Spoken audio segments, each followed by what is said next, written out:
Greetings and welcome. Today we are going to take a look at the Greek and the Latin text of verses 13 through, if I can find it, 15 of John chapter 2 and see how well the Latin compares to the Greek, which is the older form of the text and the authority on what it should say.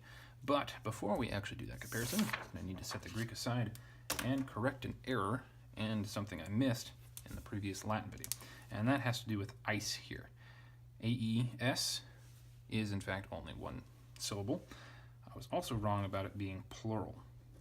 I finally took a look at dictionary to figure out what gender it was, and it's neuter. And neuter doesn't ever have es as a accusative or nominative plural ending.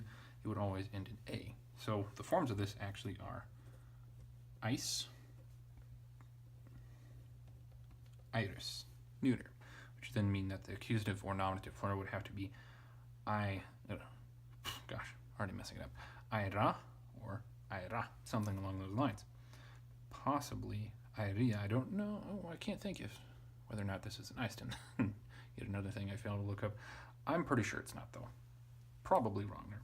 So it's actually accusative, singular, neuter. There we go. That's solved. Now comparing the two texts together. And the Passover of the Jews was near, imperfect tense. And Passover of Jews was near. This is imperfect tense good. Near, near. This is not modifying that. Neither is that modifying that. This is acting. Both of these are acting as adverbs, which I should probably write in the Greek. E, D, V. There we go. So, first clause, so far so good. And aorist, went up, ascended into directional Jerusalem, Jesus as their subject. And ascends, climbs, climbed, or ascended. We couldn't tell which tense. And now that we have the Greek to look at with aorist tense, we know the perfect is the correct one here. So cross that off, circle that. Circle, circle. Jesus as our subject, up to Jerusalem. I inserted the up to because, well, ascend means to go up. That makes the most sense. There's no preposition here, but there is a preposition here.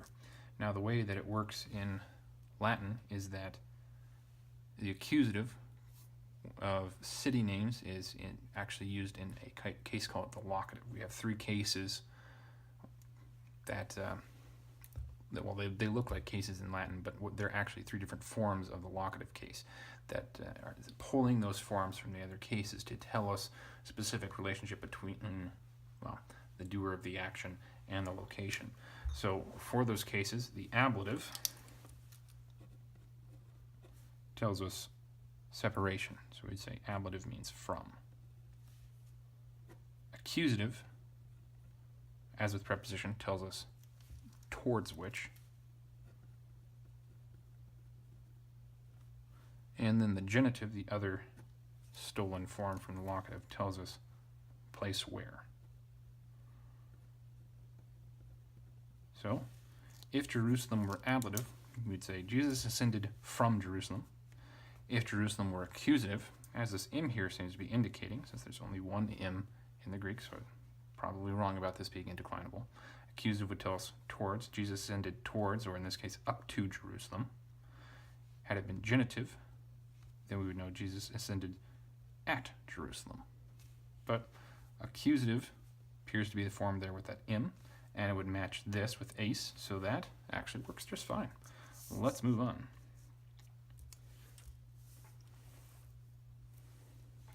Get that in the screen, barely. And aorist tense he found in the temple. Those selling, offering for sale, accusative plural, present tense participle. And he finds where he found. So since this is aorist, this has to be perfect, or we should read it as a perfect tense. It's found, discovered, not those. In temple, those selling. Accusative plural, present. So far, so good. What are they selling? Why? Cattle, plural, and sheep, plural, and doves, plural. Oxen, forgot to mark this. Oh yeah, plural, sheep, plural, doves, plural. So far so good. And money changers, accusative plural masculine, sitting. Accusative plural masculine present participle. This we didn't parse because we already had it right there. Accusative plural, which is good. Sedentes we didn't because this is the exact same form there. Accusative plural present. So those two match. So far so good for our first two verses. Let's move on. And having made nominative to singular masculine aorist participle and cum fecesset, when he had made, third person singular pluperfect subjunctive and a circumstantial cum clause. So those two do not match. However, they get the same idea across. This is telling us the circumstances around which the following action takes place. This is also telling us the circumstances around which the following action takes place. And this puts this in a past tense prior to the main action over here. He threw out. Whereas this is an aorist participle, would also put it in a past tense relation to this verb right here. So I think, as far as I can tell, they're fine. They tell us the same thing. It's just Latin is doing it in a different way. A way, mind you, that most of the Latin readers I know would hate. But oh well. He made a whip out of rope or cords. Made a sort of whip from funiculis. Now we do have a parting of the ways. There's no word in the Greek for a sort of, so quasi doesn't belong. And then funiculis is the diminutive form of funis, whereas, as far as I'm aware, skoinion is not. However, that little iota right there could prove me wrong. If this is in fact a diminutive, if I can even figure that out, I will put a note right about now. And now you know, or maybe you don't. Let's move on. Other than quasi, no issues there. He cast out aorist tense, all of them. He threw out perfect tense, so good. All of them, plural and plural. So far, so good. Scooching it up again. From the temple, ek to hieru. De templo. So we've got de instead of ek, but de means down from, out of, and ek just means out of, out from. So they're roughly equivalent. I think ek here, or just a here, technically, since that's a consonant, would have worked a little bit better, but this still gets the sufficient amount of the idea of cross, so I don't see too big of an issue. The sheep and the cattle. We've got te here in the Greek. We've got here sheep and also oxen. So same two nouns as before. And it's interesting that Jerome chose to do coque et to make te, so maybe there's something going on here with te that he knows more about than I do. Perfectly willing to admit that. So I like that addition. I think it's a good thing to throw in there. And money changers, genitive plural, so it could be that these guys own here, but that doesn't make that much sense, because why would the money changers own these? They're not selling them. So it would make more sense that they own the kerma right here, the coin or the change, which is singular. So those two match.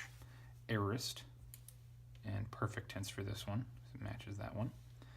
So what I'm thinking is going on here, and I mentioned this briefly in the Latin one, and I couldn't remember where. Apparently it was right here.